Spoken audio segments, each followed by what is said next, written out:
saakay abaarihii sagaalkii subaxnimo kooxaha argagixisada ayaa waxay isku dayeen gaari baraada ah oo madow in ay soo dhaafsiistaan waddo u xirneed ciidamada ammaanka oo xaafad ku tiilay isbitaalka Suudaaneeska dhinaceeda runtii waddadaas way xirneed si qarjajeex ay rabeen inay ku soo dhaafaan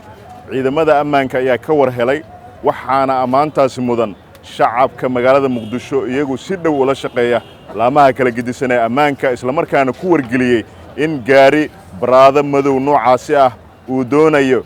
inuu isku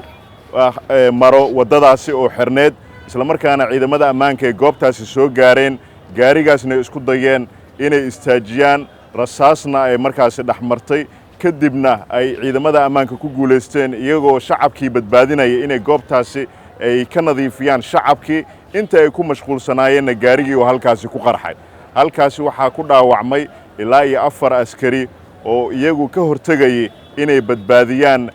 shacabka magaalada Muqdisho ku dhaqan isla markaasina kooxahaas argagixisada la dagaalamay ee fashiliyay dhibaatadii ay la damacsanaayeen shacabka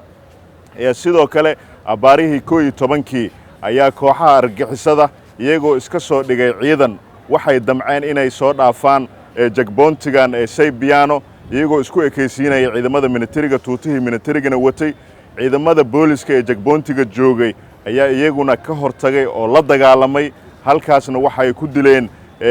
kooxihii nabaddiidka ah ay hadda u jeedeen inay halkaan meedkooda yaalaan hubkii ay wateen ay kaga qabteen sidoo kale waxaa halkaan ku dhaawacmay ciidan kale iyo shacab waxaa sidoo kale dhibaato ka soo gaartay shacab oo ku dhintay waxaana kaga dhintay ciidamada booliska hal qofood tirada marka ciidamada dhaawacantay labada dhacdo ee maanta dhacday waa ilaa iyo 6 ciidan hal askarina waa uu kaga geeriyooday Allah u naxariisto waxaan mar kale u mahad celinaynaa shacabka Soomaaliyeed sida dhow ay ula shaqeeyaan laamaha ammaanka qaybahooda kala gidisan waxaanu mar walba shacabku u sheegaynaa in wixii dhibaato ay arkaan ay la soo xiriiri karaan nambarka 991 iyagoo ku soo wargelinaya qaybaha kala gidisan ee laamaha ammaanka isla markaana ciidamada u diyaar u yihiin in ay ku howlgalaan warbixinta iyo xogta ay ka helaan shacabka inta dhaawacantay halkan ku dhaawacantay waxaan u rajaynaynaa inuu Ilaahay caafimaad siiyo inta ku geeriyootayna naxariistii janna ayaan eebba ugu rajaynaynaa kooxaha nabaddiidkana waxaan u sheegaynaa